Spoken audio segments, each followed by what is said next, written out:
안녕하세요. 사연 읽어주는 남녀입니다.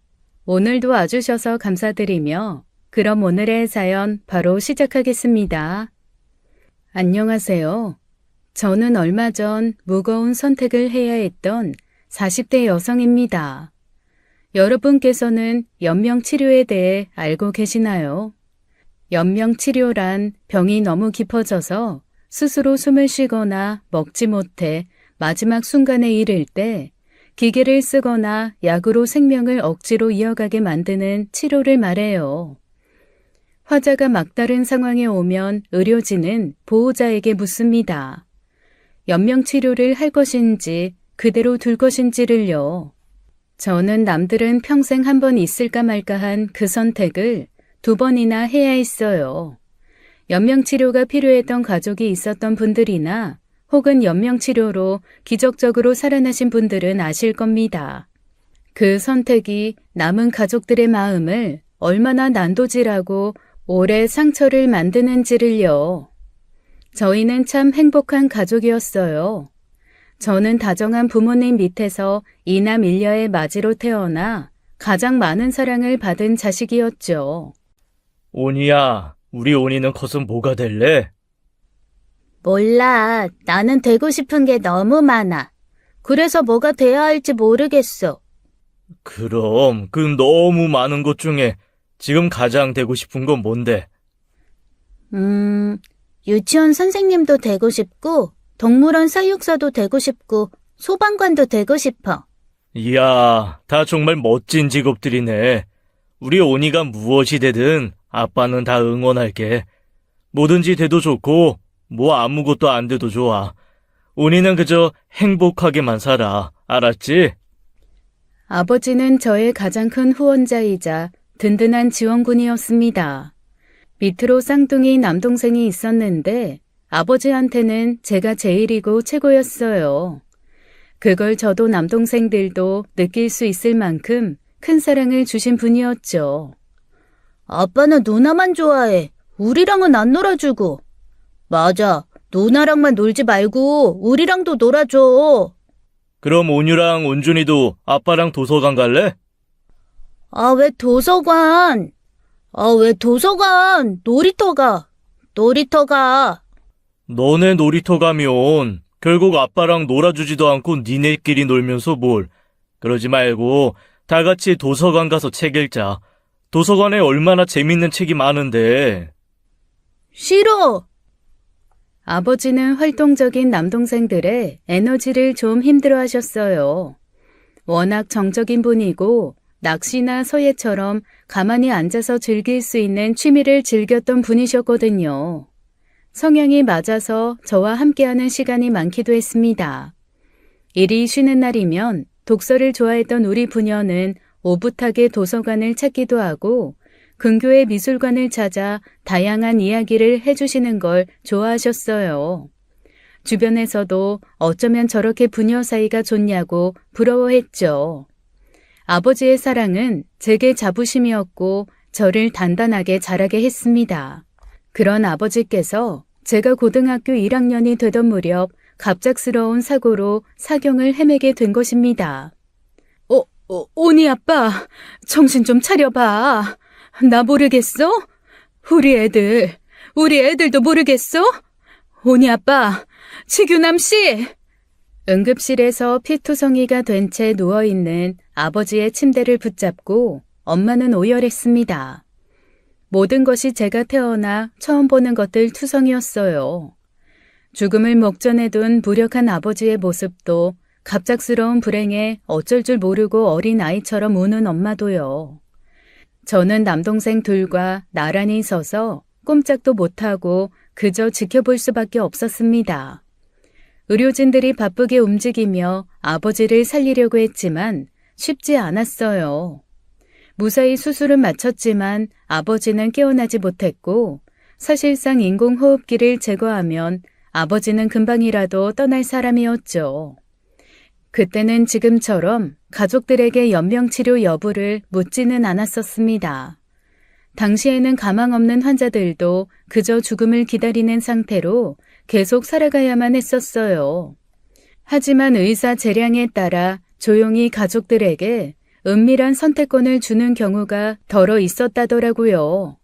우리 가족들에게도 그 선택권이 주어진 거예요. 지금 상황에선 지규남 씨 깨어날 가능성은 거의 없습니다. 아주 낮은 확률로 깨어나신다더라도 식물인간 상태로 아무것도 할 수 없을 거예요. 선생님, 그래도 만에 하나라는 가능성이 있는 거잖아요.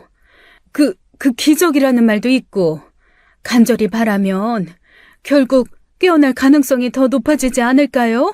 단도직입적으로 말씀드리자면 그럴 가능성은 거의 없습니다. 지금 이 병원 안에만 해도 그 기적을 바라며 치료하는 분들이 정말 많이 계세요. 그중 원하는 기적을 손에 넣는 분들은 한 손을 꼽고요. 그럼 어떻게 하란 말이에요? 이대로 그냥 손 놓고 지켜만 보라고요? 아니, 의사인데 의사가 사람을 살려야지. 왜 자꾸 안 좋은 쪽으로만 얘기해요? 무의미한 치료는 환자에게 더한 고통을 줄 수 있다는 걸 말씀드리는 거예요. 그동안 저는 의사로 일하면서 지규남 씨와 같은 환자를 너무도 많이 봐왔어요. 희망 고문하듯 기계를 주렁주렁 달고 있는 환자들을 보며 피말라가는 보호자들도요. 힘드실 겁니다. 희망 고문이라도 해주세요. 저 그 사람 못 보내요. 우리 애들 아빠 못 보내요, 선생님. 지규남 씨, 다시 한번 고비가 오면 버티기 힘드실 거예요. 그때 가족분들의 선택에 따라 지규남 씨가 좀 더 편히 눈 감을 수 있도록 도와드릴 수도 있습니다. 지금 생각해보면 그 의사 선생님께서도 정말 용감한 분이셨어요. 행여 문제가 될 수도 있는 제안이었는데 생사의 갈림길에 있던 많은 환자를 본 경험으로 현실적인 조언을 해주신 것이었죠. 하지만 저희 가족은 그걸 받아들일 수는 없었습니다. 특히 가족 중에 제가 결사 반대를 했었어요. 안 돼. 아빠 포기하지 마. 엄마, 아빠 절대 포기하면 안 돼. 식물인간이어도 돼. 사람만 있으면 돼. 이렇게 찾아와서 얼굴 보고 손도 잡고 눈동자만 움직여서 나 봐주면 된다고. 그러니까 엄마, 제발 포기하지 말자. 우리가 포기하면 누가 아빠를 살려. 아빠가 알면 얼마나 속상해하겠냐고. 저는 병원 바닥에 주저앉아 엉엉 울었습니다. 아이처럼 엄마 바짓가랑이를 붙들고 절대 안 된다고 아버지를 포기하지 말아달라고 빌었어요. 그때는 엄마가 포기를 입에 담는 순간 아버지가 어디선가 그걸 다 들을 것 같아 두려웠거든요. 그 말을 듣고 너무 실망한 나머지 살려는 의지를 버리고 하늘나라로 도망가 버릴 것 같아서요. 결국 엄마는 아버지를 포기하지 않겠다고 결정했고 우리 가족은 혼신의 힘을 다해 아버지를 간병했습니다. 언젠가는 반드시 일어날 것이다. 언젠가는 기필코 아무 일도 없었다는 듯이 눈을 뜰 것이라면서요. 저는 아버지를 만나러 갈 때마다 약속을 받아내려는 사람처럼 그랬습니다. 아빠, 포기하지 마. 나는 절대 아빠 포기 안 해. 그러니까 계속 내 곁에 있어줘. 이렇게 누워만 있어도 좋으니까 절대 가지 마. 알았지? 약속해. 어느 날 아버지가 너무 보고 싶어서 중환자실 면회 시간에 맞춰 학교에서 나온 적이 있었어요.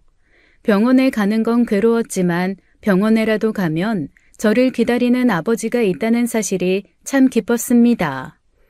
아버지 손을 잡고 최근 있었던 일들을 쫑알쫑알 쏟아내는데 아버지께서 눈을 뜨신 거예요. 너무 놀라 숨이 턱 막히는 것 같았는데 더 놀라운 건 그 다음이었습니다. 눈을 뜨긴 떴는데 갑자기 숨이 막힌 사람처럼 얼굴이 붉어지면서 괴상한 소리를 흘리는 거예요. 급하게 의료진이 다가왔고 저는 주춤주춤 뒤로 물러날 수밖에 없었죠. 그날 본 아버지의 모습은 제가 생각지도 못할 만큼 충격적인 모습이었습니다. 그렇게 괴로워하고 힘들어하는 모습을 보지 못했거든요. 부산하게 움직이는 의료진 틈에서 낯선 사람처럼 죽어가던 아버지의 모습이 마지막이었어요. 결국 그렇게 허무하게 돌아가신 것이죠. 나만 두고 가면 어쩌라고. 우리 애들은 어쩌라고 이렇게 가버려. 이 무심한 사람아. 아이고 규남아, 내 새끼야. 내가 죽어야지 왜 네가 가냐. 아빠 가지마 아빠. 사고 이후 3개월이나 흐른 후였는데도 누구도 아버지의 사망을 예측하지 못한 듯이 슬퍼했습니다.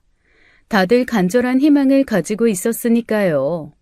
우리가 포기하지 않으면 언제고 깨어날 거란 강력한 믿음이요. 하지만 현실은 우리의 믿음을 무참히 짓밟고 아버지를 데려가 버리고 말았습니다.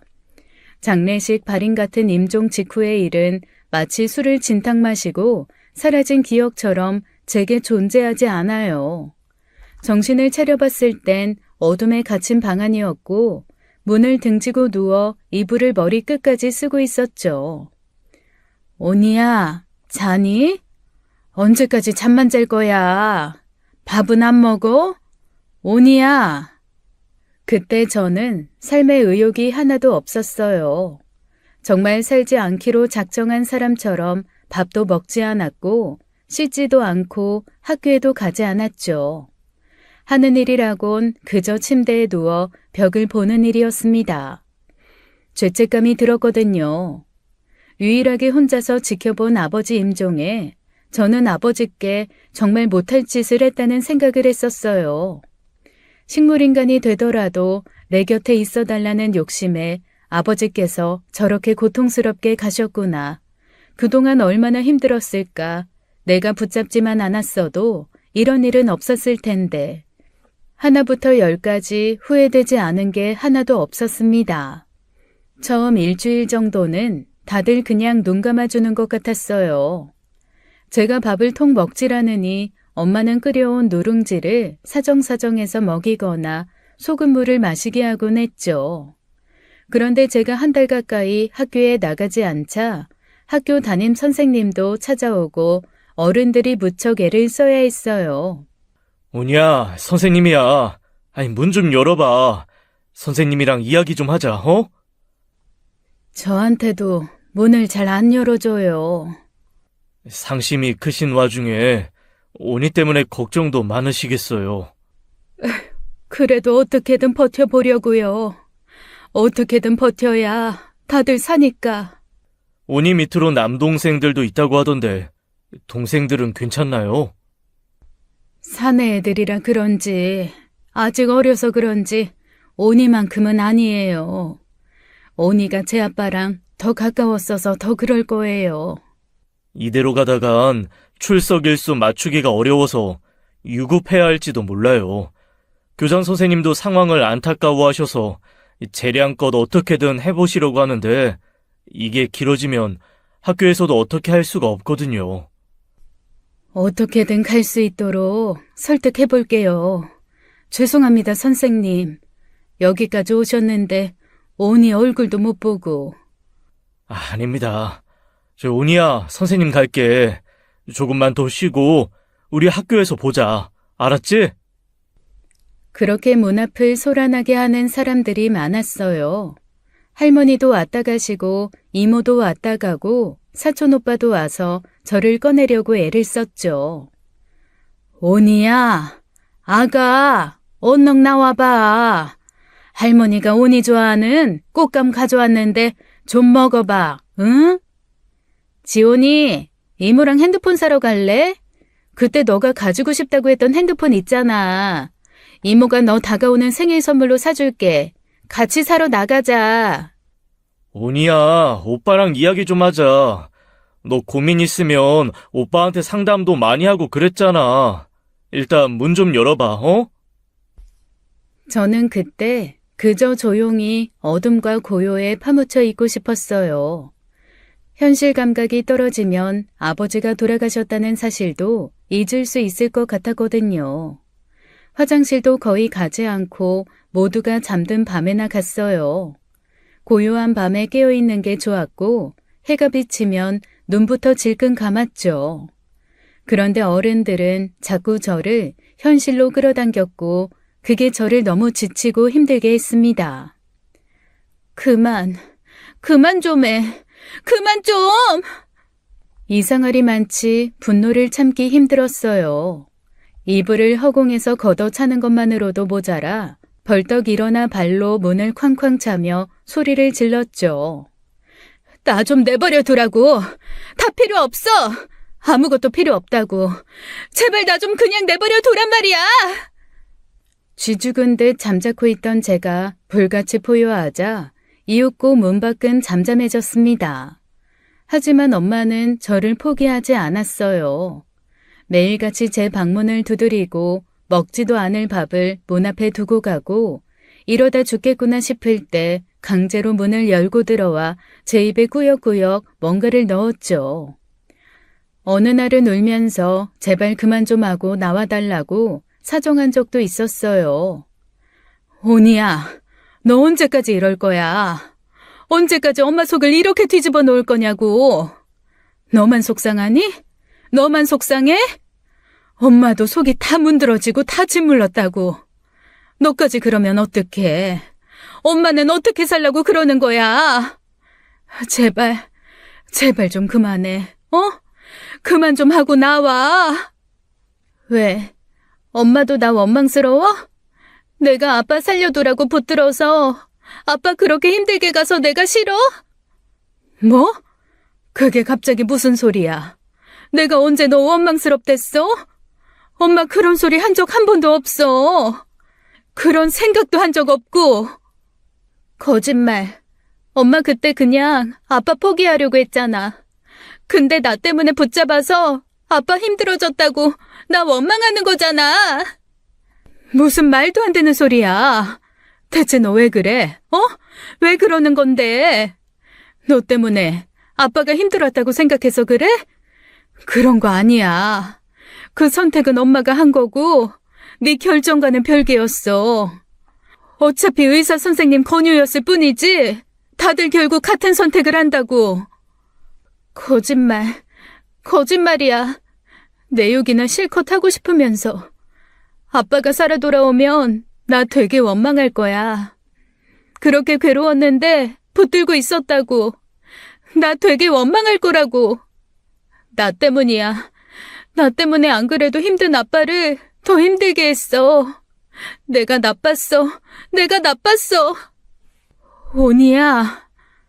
나중에 제가 나아졌을 때 엄마가 그러시더라고요.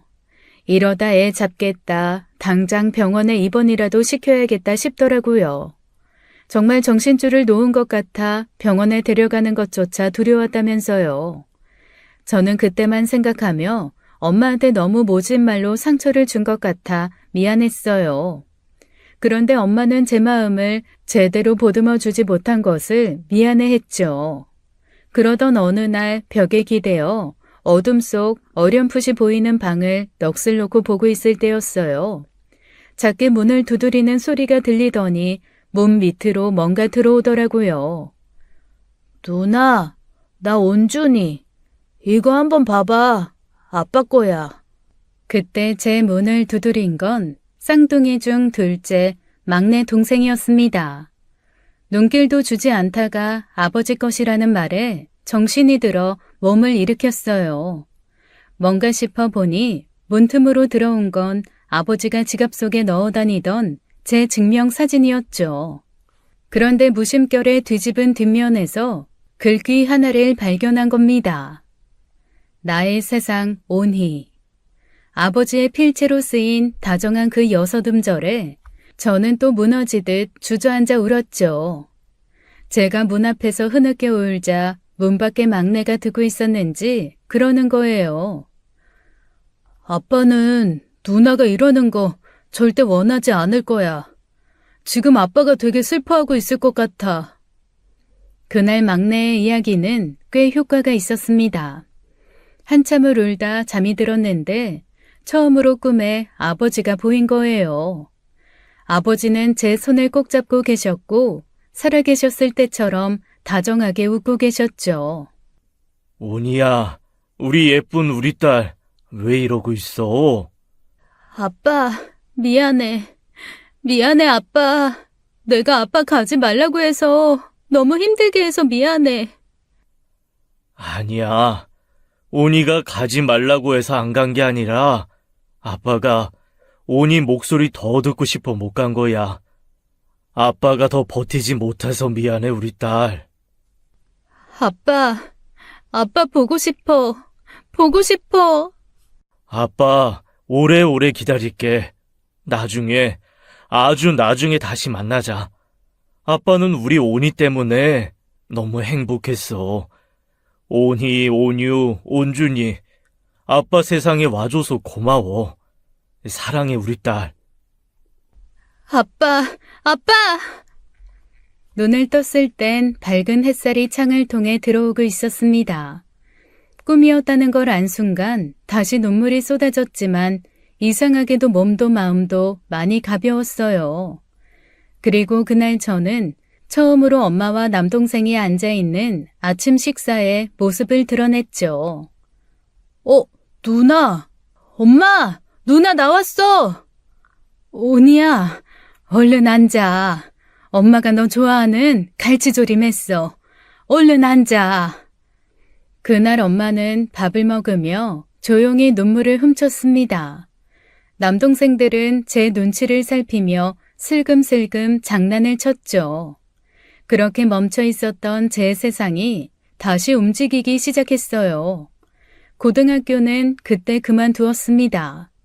반년을 쉬었고 사실상 유급이 확정된 상황이라 돌아갈 수도 없었거든요. 다시 학교로 돌아갈 자신도 없었고요. 검정고시를 보고 대학 수능 시험도 준비해 남들과는 다른 수험 생활을 했었어요. 쉽지 않았지만 그렇게 버텨야 하는 시간이라고 생각하니 버텨지더라고요. 가끔은 아버지가 없는 세상이 아무 문제 없이 잘만 돌아간다는 게 서럽기도 했지만 저는 서서히 일상을 되찾아갔습니다. 훗날 제가 또 그 끔찍한 선택의 갈림길에 서게 될 줄은 꿈에도 모른 채 말이에요. 저는 대학 졸업 후 큐레이터가 되었어요.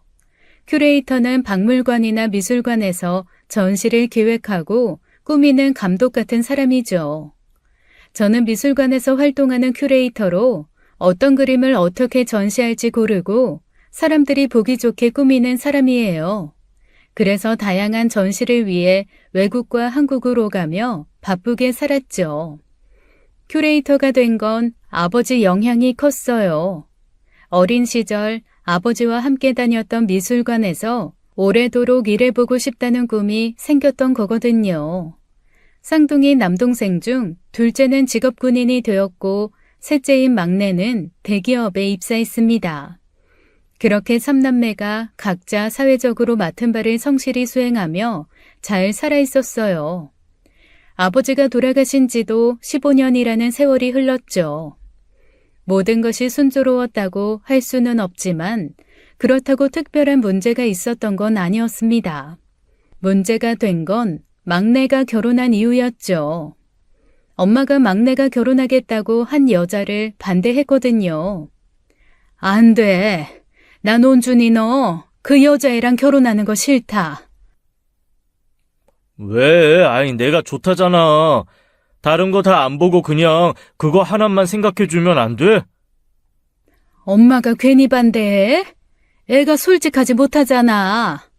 처음부터 거짓말로 상황이나 모면하려고 하고 어른 속이는 걸 쉽게 하는 그런 애를 어떻게 며느리로 삼겠어? 그러고 싶어서 그러는 거 아니잖아. 수지 자격지심 많아. 상처 많이 받고 자라서 있는 그대로의 모습을 보여주면 사랑받지 못할 거라고 생각해서 그런 거라고. 그러니까 나는 내 아들 사랑으로 키웠는데 왜 사랑받지 못해서 거짓말이나 하는 애랑 결혼을 시켜야 하냐고. 뭐 간호사? 어쩜 그렇게 금방 들통날 거짓말을 눈 하나 깜짝하지 않고 해? 엄마가 처음부터 반대한 건 아니었습니다. 연애를 2년 했으니 어떤 사람이랑 만나고 있는지 정도는 알고 있었어요. 분명 남동생이 간호사라고 했고 대학병원에서 일한다고 했었거든요. 그런데 알고 보니 일반 2차 병원에서 일하는 간호조무사였던 거예요. 직업에 귀천은 없다고 엄마가 간호조무사라고 해서 반대하는 게 아니었습니다. 자기가 간호조무사가 아니라 간호사라고 말해달라고 한 게 그 여자였거든요.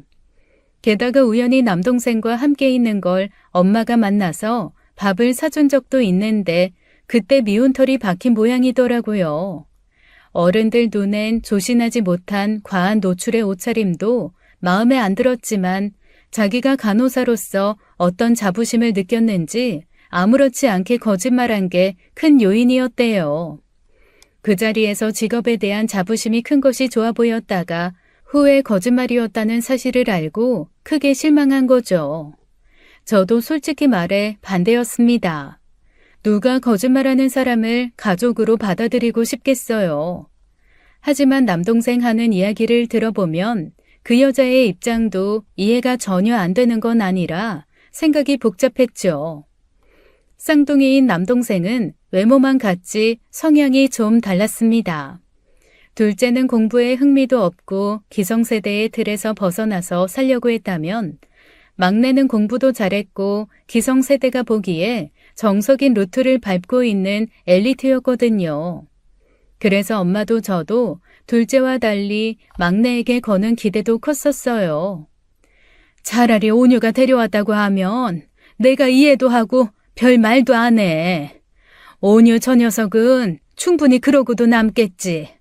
근데 온준이한테 그 여자애는 아니잖아. 온이 네가 생각해도 그렇지 않어? 그렇지. 아쉬운 부분이 있지. 착한 애 같긴 한데 뒷일 생각 못하고 일부터 저지르는 성향은 좀 쎄하네. 온이 네가 좀 말려봐라. 온준이가 그래도 너 말은 좀 듣잖아. 그러다 보니 저도 상황이 좀 애매했어요. 저는 반대 없이 수월하게 결혼한 편인데 막내가 좋다는 여자애를 반대하는 마음도 편치 않았고요. 아무래도 남자들끼리 통하는 게 뭐가 있지 않을까 싶어 남편에게 부탁해보기도 했었어요. 하지만 막내를 만나고 온 남편도 쉽지 않겠다고 하더라고요. 처남 선택이 너무 확고해서 아무래도 힘들 것 같은데. 왜? 뭐라는데? 곧 죽어도 결혼해야겠대? 처남 힘들 땐 많이 도와줬었나 봐. 왜 처남 취업 안 돼서 3개월 동안 방황했었잖아. 당연히 들어갈 줄 알았던 기업도 최종에서 떨어지고 미래도 없고 돈도 없는데 그때 데이트 비용까지 전부 자기가 내고 믿어준 게 아무래도 큰 것 같아. 무슨 3년 뒷바라지 해준 것도 아니고 3개월 가지고. 온준이가 좋다고 하면야 나도 끝까지 반대할 생각은 없는데 아무래도 엄마가 걱정을 하시니까 나도 마냥 찬성하기 좀 그래. 나도 마찬가지야. 이왕이면 선뜻 기쁜 마음으로만 반길 수 있는 사람이어야 좋지. 내가 다시 한번 만나서 얘기해봐야지. 괜히 의만 상할 것 같아. 그래도 막내 처남이 당신 말은 좀 잘 듣는 편이지만 이번엔 확실히 좀 달라. 저희 집이 그 여자애를 불러다가 뭐라고 한 건 아니지만 결혼 얘기가 나오면서 결국 엄마가 허락을 하실 때까지 6개월이나 걸렸어요. 그러다 보니 옳게도 마음이 좋지 않기는 했을 겁니다. 자기가 한 짓이 있다 보니 아무 말은 하지 않았지만요.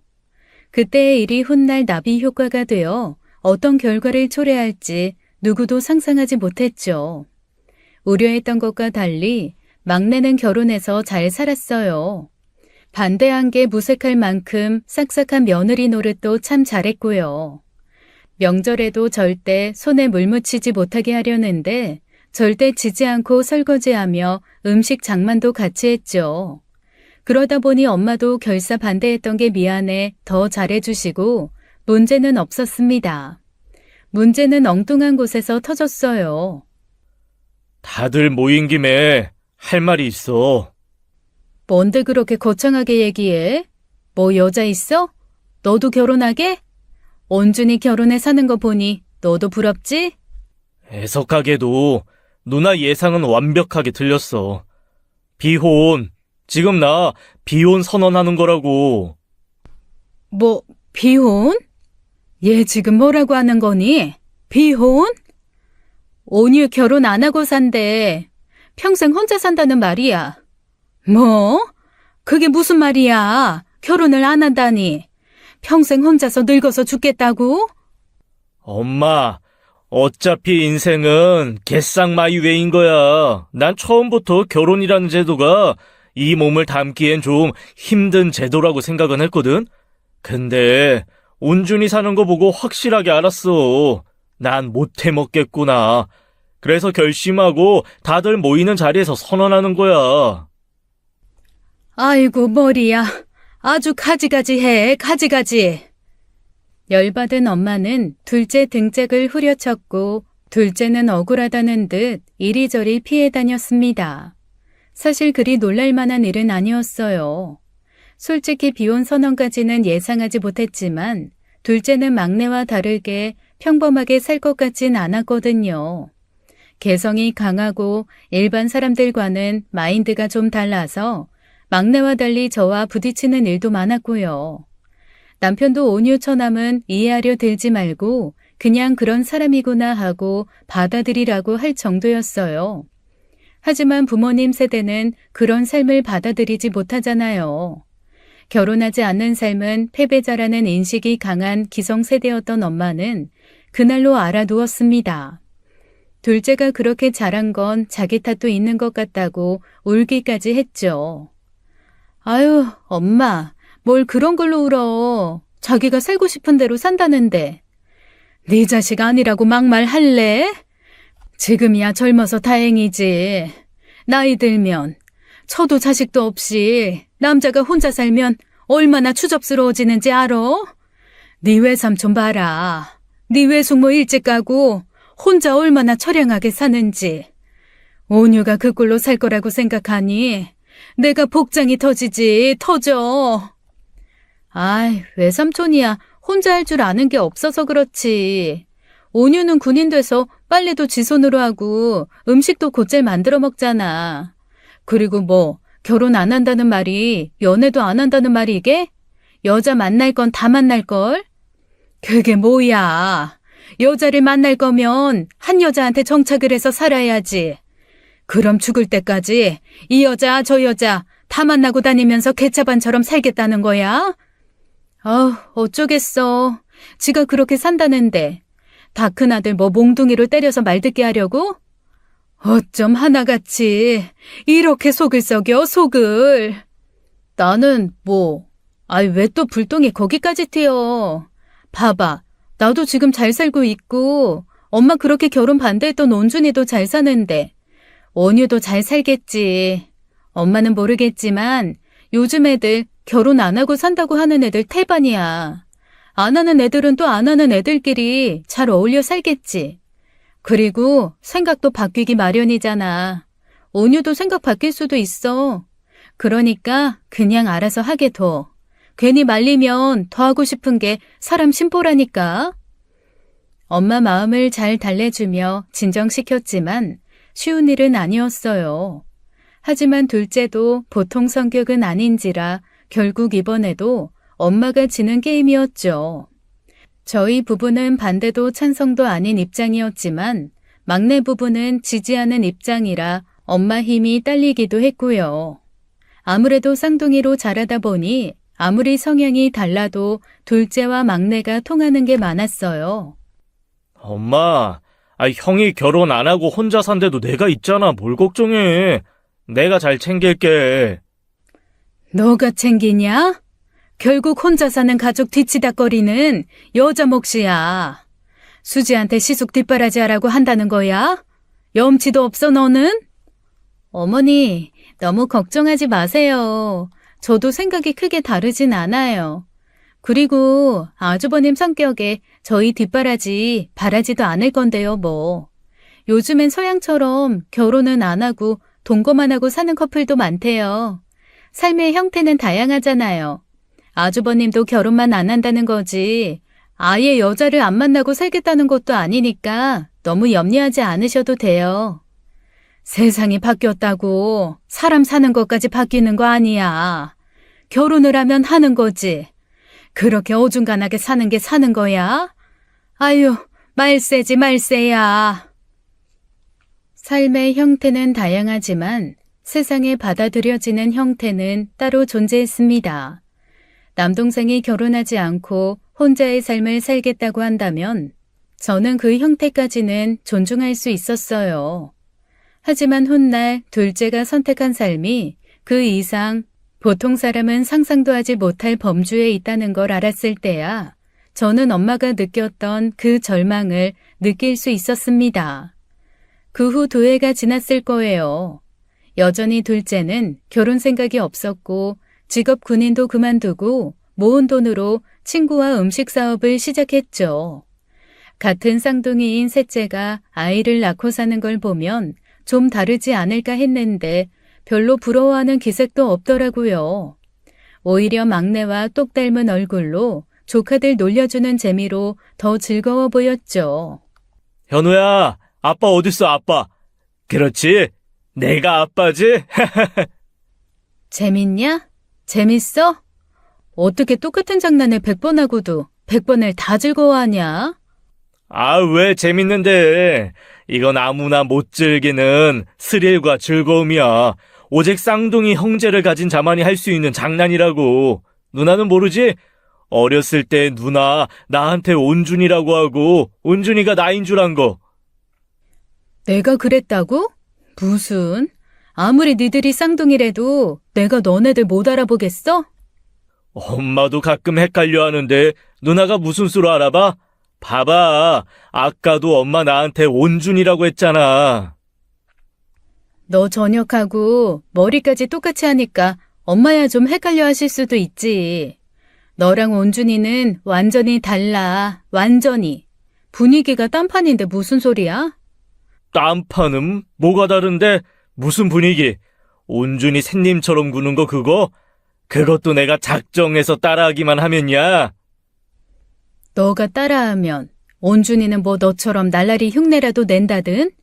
너는 그 재미에 할 수 있을지 몰라도 온준이는 안 해. 하긴 그건 그렇네. 온준이 저건 절대 내 흉내 못 내지. 좀 재미가 없는 놈이긴 해. 내 반쪽치곤. 둘째가 군인으로 있을 때는 머리 스타일이 다르다 보니 바로 알아볼 수 있었는데 전역하고 난 후에는 저도 헷갈리긴 했습니다. 하지만 작정하고 빤히 보다 보면 그렇게 헷갈리는 것도 아니었죠.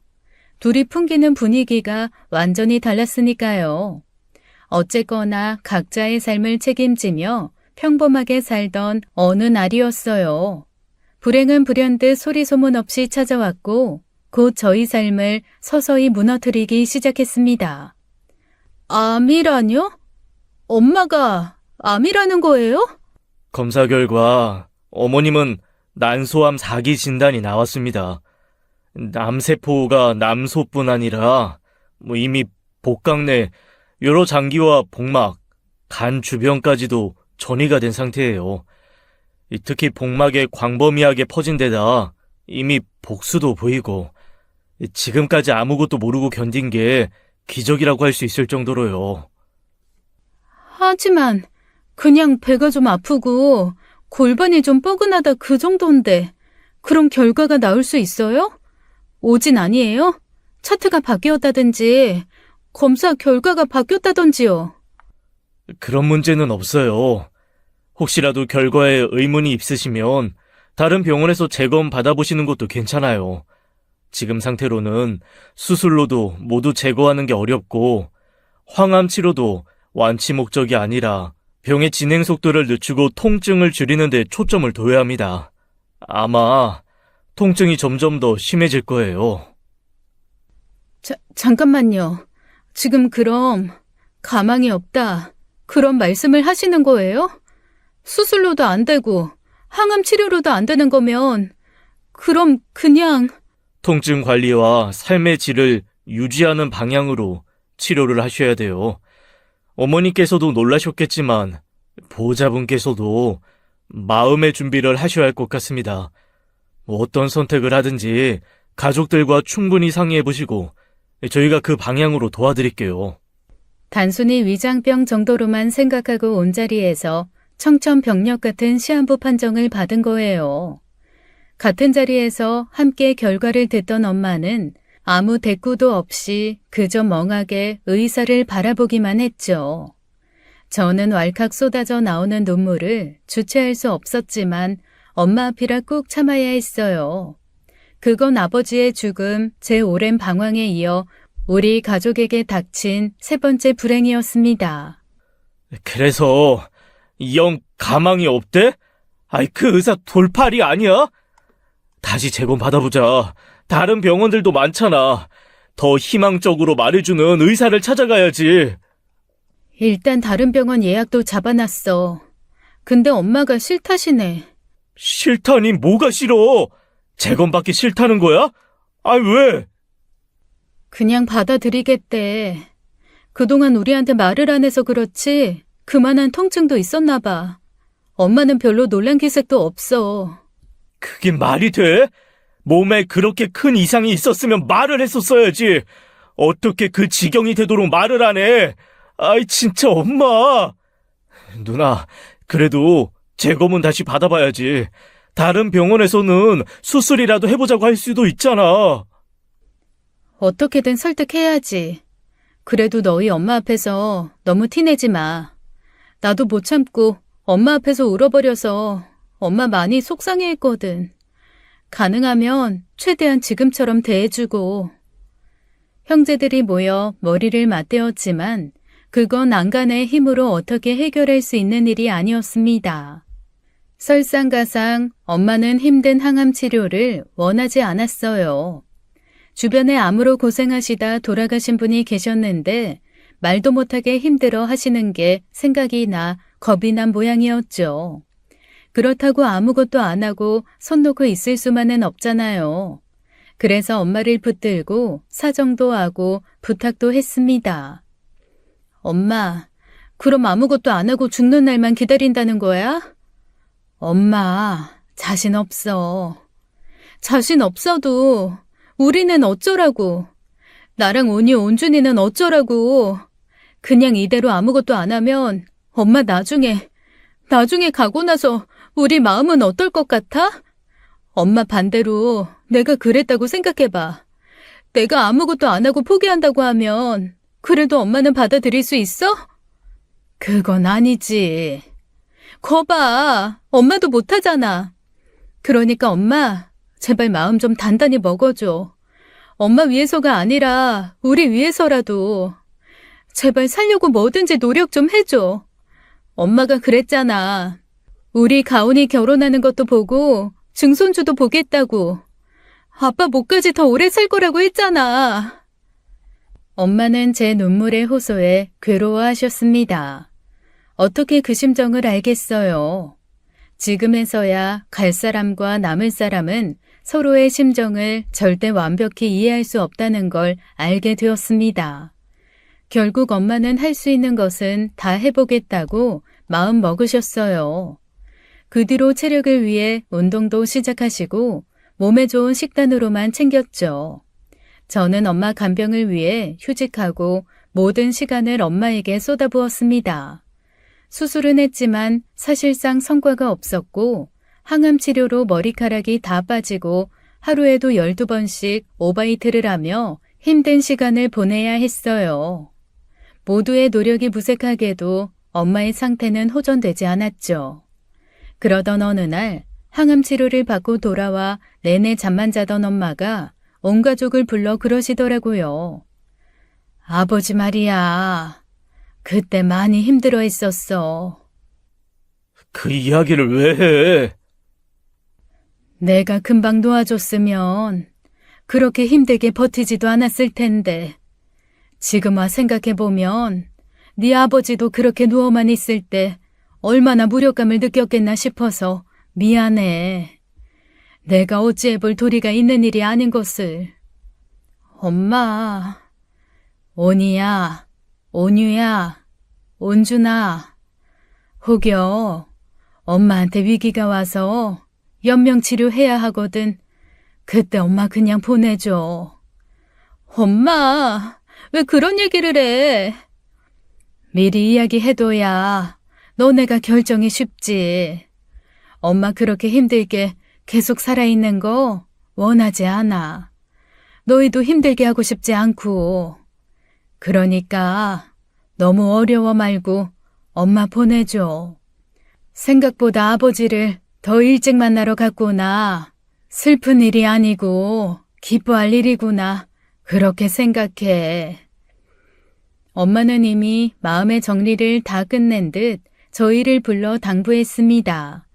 그리고 제 남편과 올케에게도 우리를 잘 부탁한다고 가족으로의 삶이 너무 짧아서 아쉽다며 인사했어요. 아버지 일은 저도 큰 후회로 남아있기에 엄마의 결정은 존중하지만 그게 쉽지 않더라고요. 엄마가 당부하신 대로 당연히 그래야 한다는 생각을 하면서도 막상 그 선택의 순간이 올까봐 두려워했죠. 엄마가 그 이야기를 한 지 한 달도 안 되어 결국 우려했던 일이 벌어지고 말았습니다. 한밤중 실려간 엄마가 혼수 상태에 빠지면서 저희 남매는 선택의 기로에 서게 된 거예요. 예상은 했지만 마음의 준비는 전혀 되지 않았기에 너무 힘들더라고요. 온이야, 정신 차려. 너가 정신 차려야 처남들도 대처를 하지. 울지 말고. 온이야, 가온 엄마. 어떡하면 좋아. 나 못하겠어, 여보. 나 진짜 못하겠어. 사실상 남동생은 저의 결정을 기다리고 있는 상황이었습니다. 본인들도 받아들이기 힘들지만 제 결정에 따르겠다는 거였어요. 그러니 더더욱 힘든 문제였죠. 연명치료를 하지 않겠다라고 하는 그 순간부터 엄마와의 이별이 확정되는 것이었으니까요. 제 말 한마디에 엄마가 이 세상을 떠날 거라는 그 무거운 압박과 두려움이 숨도 못 쉬게 했습니다. 그때였어요. 갑자기 올케가 나선 거죠. 형님, 이대로 어머니 진짜 포기하실 거예요? 전 반대예요. 아무리 어머님께서 원하신 일이라지만 자식들 입장도 있는 거잖아요. 당신은 나서지 마. 누나가 결정할 일이야. 당신은 받아들일 수 있어? 형님이 그러자 하면 정말 미련 없이 어머니 보내드릴 수 있어? 아니잖아. 아무리 생각해도 이건 아니야. 해보는 데까진 해봐야지. 최선을 하지 않으면 결국 남는 건 후회뿐 아니야? 형님, 나중에 좀 더 해볼 걸 그런 후회 안 하실 자신 있어요? 저는 대답하지 못했습니다. 자신이 없었거든요. 분명 내가 하지 못했던 것들이 하나부터 10까지, 아니 100까지 떠올라 괴로울 게 뻔했어요. 솔직히 저는 그때 올케한테 고마웠습니다. 누구라도 나서서 엄마를 붙잡아 주길 바랐거든요. 그러면 제 선택이 더 쉬울 것 같아서요. 결국 저는 엄마의 연명치료를 선택하게 되었죠. 마음이 편하지만은 않았지만 그래도 엄마를 더 볼 수 있다는 사실에 안도했습니다. 그 과정에서 올케가 정말 큰 힘이 되어주었어요. 사실상 호흡만 하고 있는 상황이라 24시간 붙어 있어야 했는데 올케가 그 일을 나누어 맡아주겠다더라고요. 형님, 힘내요. 제가 같이 해드릴게요. 저도 어머니 그냥은 못 보내요. 이대로는 안 되죠. 고마워, 올케. 올케가 그렇게 마음 써줄 줄은 몰랐어. 온유나 온준이도 어려워하는 문제인데. 어머님이 당부하신 말씀이 있으니 아무리 원해도 쉽지 않겠죠. 할 수 있을 만큼 해봐요. 어머님이 버티실 수 있으신 만큼 1년이고 2년이고 우리 해봐요. 알았죠? 그때는 올케의 그 말을 곧이곧대로만 믿었습니다.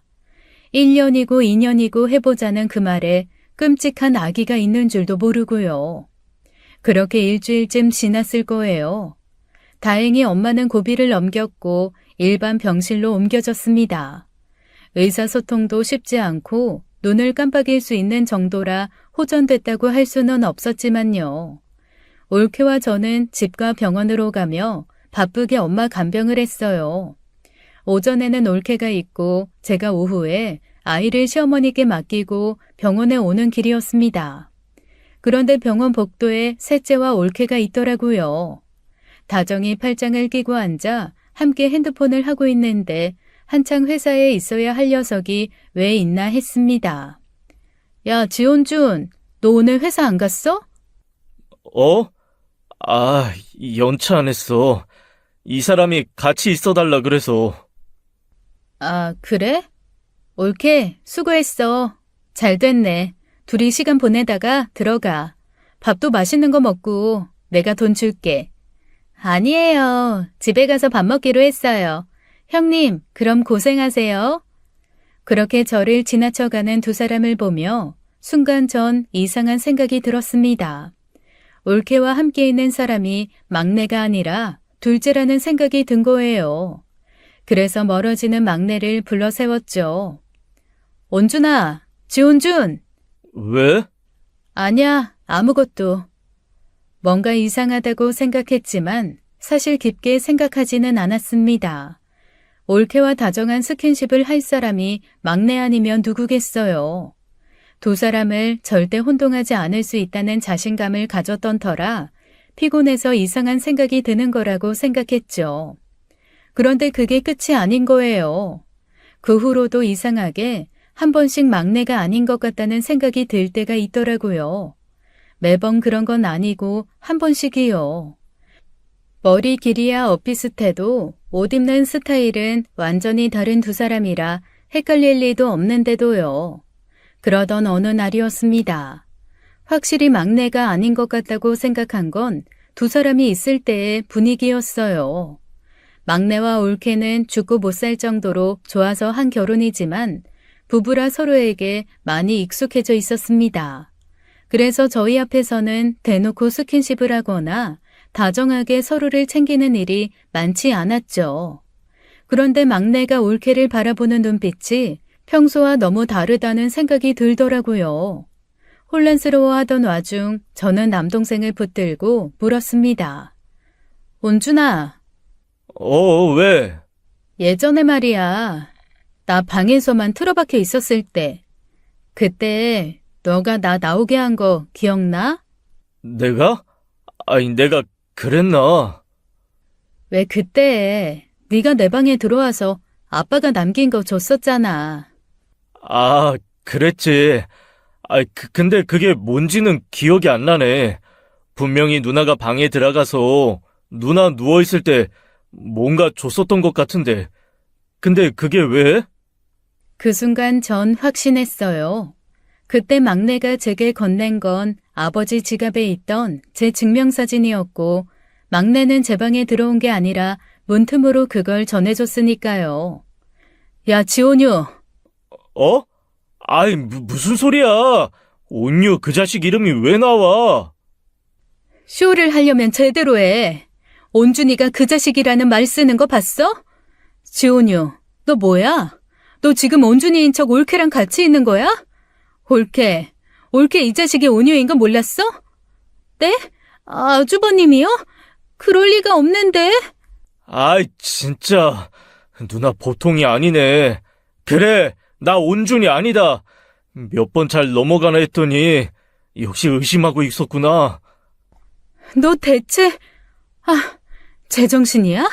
너 이거 범죄야. 사기라고. 거기다 올케가 원하지도 않는 스킨십 한 거면. 또. 앞서 나가지 좀 마. 범죄는 무슨 범죄야. 이 수지 애도 다 알고 있었는데. 알고 있다고? 아는데 둘이 그러고 있었단 말이야? 기가 막혀 입이 다물어지지 않더라고요. 팔짱 끼고 딱 달라붙어 휴대전화를 보거나 올케의 볼을 살짝 꼬집고 뒤에서 껴안는 행동이 동생 처에게 하는 보편적인 행동은 아니잖아요. 거기다 장단을 맞춰준 올케도 올케였어요. 아무리 자기 남편이랑 똑같이 생긴 외모라고 해도 결국 시숙인데요. 그냥 장난이야, 장난. 뭘 그렇게 심각하게 쳐다봐, 꼰대처럼. 똑바로 말해. 둘이 무슨 사이야? 나 속일 생각하지 마. 나 그렇게 눈치 없는 거 아니니까. 누나, 어차피 우리는 쌍둥이야. 뭐든 나눠 갖던 사이라고. 하나 있는 안에 나눠서 쓴다고 남들이 뭐 알기나 하겠어? 지금도 봐. 아까 간호사들도 나보고 아무렇지도 않았다니까. 꼰대 같은 마음으로 세상을 보지 좀 말고 좀 열린 마인드로 세상을 보라니까. 야, 지금 그걸 말이라고 해? 올케가 무슨 물건이야? 나눠 갖고 말고 하게. 온준이도 알아? 지금 이 어처구니 없는 상황에 온준이 합의도 들어간 거냐고. 누나만 입 다물고 있으면 문제 없어. 안 그래도 엄마 문제로 다들 머리 아픈 와중인데 굳이 들쑤셔서 문제 만들 거야? 괜히 우리 사이에 분란 만들지 말자, 어? 둘째가 하도 당당하게 나오니 저는 너무 혼란스러웠어요. 둘째 말대로 제가 너무 꼰대라서 이해 못할 일인가 순간 상황 판단이 안 될 정도로요. 물론 엄마가 누워 계시는 상황에 이 문제를 키울 필요 없다는 데에는 동의합니다. 하지만 태도가 너무 기가 막히잖아요. 하도 황당해서 아무 말도 못하고 있자 둘째가 그러더군요. 어차피 누나가 말해봤자 온준이 그 성격에 믿고 싶지도 않아 할 거고 그 생님 괴롭게 만들지도 마. 그럼 모두 해피엔딩, 오케이? 남다른 애라고 생각은 했지만 보통 사람과는 완전히 다른 비상식적인 생각을 할 줄은 몰랐습니다. 마치 놀이라도 되는 듯이 저와 주변 사람들이 속이는 걸 즐거워하더라고요. 그러니 작정하고 막내 옷까지 챙겨와 입고 제 앞에서 그렇게 뻔뻔하게 굴었겠죠. 둘째는 원래 그런 애라고 치고 올케도 이해가 안 되더라고요. 둘째가 그렇게 이야기를 하는 사이 올케는 슬금슬금 제 눈치만 살피고 있었죠. 아무래도 안 되겠다. 뭐든 증거라도 잡아 막내에게 확실히 말해야겠다 생각이 들었습니다. 그래서 엄마 침대에 녹음기를 부착했어요. 사업을 하느라 상대적으로 시간 운용이 자유로운 둘째가 자주 병원을 찾고 있었거든요. 장난기 많은 둘째라면 엄마가 잠들었다고 생각하고 헛소리를 할 수 있고 분명 뭐든 단서가 될 만한 게 있을 거라고 생각했죠. 카메라는 1인실이 아니었기에 현실적으로 불가능해 침대 머리만 밑에 녹음기라도 둔 거였어요. 그런데 그 녹음기에서 생각지도 못한 올케의 끔찍한 비밀을 하나 더 쥐게 된 겁니다. 차라리 몰랐으면 좋겠다 싶었을 정도로 어마어마한 것이었어요. 올케와 교대한 후 녹음기를 풀어 천천히 듣던 저는 너무 놀라 입을 틀어 막아야 했죠. 그렇지 않으면 악다구니가 나올 것 같았거든요. 어머니, 좋으시죠? 어머니 좋아하시는 자식들 오래오래 볼 수 있으니 얼마나 좋아요. 오래오래 사세요. 오래오래. 이렇게 누워서 아무것도 못하는 인형처럼 사세요. 그래야 쌤쌤이잖아요. 어머니 편하게 보내드리는 건 저한테 너무 억울하고 그러니까 조금만 더 괴로워하세요. 제 속 좀 편하게. 충분히 괴로워하시다가 나중에 좀 더 나중에 돌아가세요. 그렇게 말 한마디 못하는 채로. 올케는 웃으며 그 소름 끼치는 이야기를 하고 있었습니다. 그건 속삭이듯이 하는 아주 은밀한 목소리였죠. 너무 놀라 숨도 안 쉬어지더라고요. 함께 병실을 쓰는 다른 세 분께 올케에 대해 물었지만 다들 효부라는 소리만 했었거든요. 그런데 남몰래 엄마한테 그런 악마의 속삭임을 하고 있을 줄은 꿈에도 몰랐습니다. 둘째 동생과의 불륜 증거를 잡으려다 엉뚱하게 엄마한테 하는 악독한 짓을 알게 된 거예요. 간호사들에게 양해를 구하고 그 길로 당장 막내 집으로 갔습니다. 도저히 이성적으로 견딜 수 없는 문제였거든요. 올케, 이거 뭐야? 형님이 어쩐 일로? 올케는 혹시 둘째와의 일을 발설할까 싶은지 조마조마하게 절 보더라고요. 막내는 영문도 모른 채 저를 바라보고요. 저는 두말할 것도 없이 올케의 음성이 담긴 녹음을 들려주었습니다. 올케의 얼굴이 사색이 되었고 막내도 놀라 올케를 바라보았어요. 이게 뭐냐고. 지금 무슨 소리 하는 거야? 그게, 이게 어떻게... 이럴 생각으로 엄마 연명치료하겠어? 이럴 생각으로? 엄마 더 괴롭히고 괴로워하라고 그런 거였어? 당신 뭐야?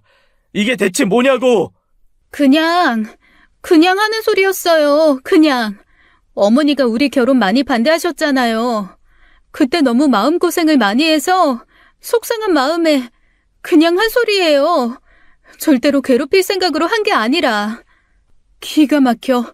결혼 반대했다고. 엄마 보고 더 괴로워하시다가 돌아가시라. 그런 얘기를 한다고? 올케가 사람이야? 잘못했어요, 형님. 전 그냥 속상한 마음에. 온준이 너 올케랑 온유랑 둘이 그렇고 그런 사이인 건 아니? 뭐? 그게 무슨 말이야? 온유가 그러더라. 어차피 쌍둥이인데 처 나눠 갖는 게 뭐가 문제냐고. 너 회사 갈 때 둘이 엄마 병원에 와서 세상 다정한 부부인 척 그러고 있더라. 내가 그 증거 잡으려고 하다가 이것까지 잡은 거야.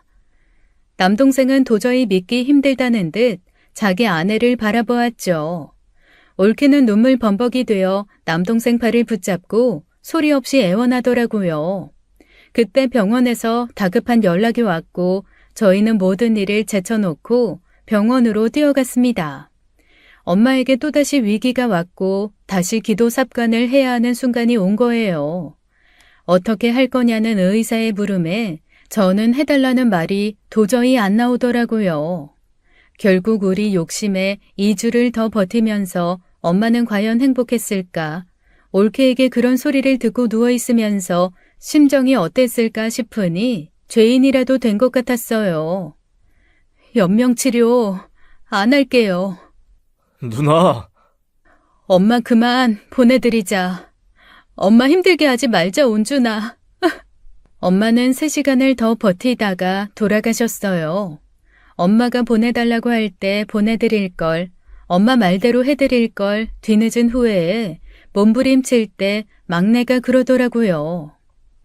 엄마, 그냥 괴로워만 하고 가시다 간 건 아니라고 생각해. 결국 엄마도 살아서 온유랑 저 사람 사이, 그리고 저 사람의 실체를 알게 된 거잖아. 그래, 엄마 덕분에 그랬지. 넌 어떻게 할 셈이야? 이혼해야지. 다른 거 생각해 본 적 없어.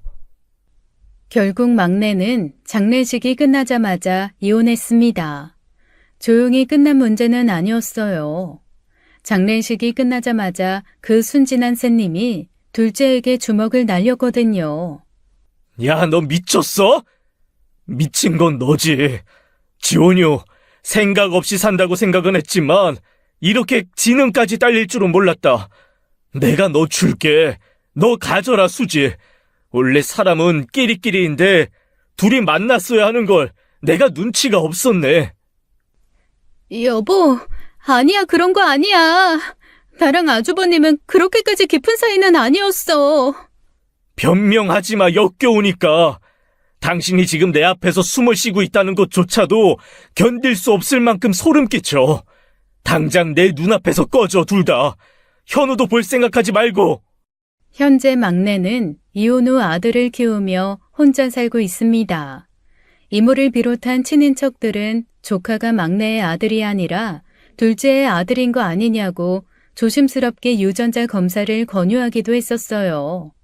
물론 올케는 그건 절대 아니라고 그것만큼은 떳떳하다고 했지만요.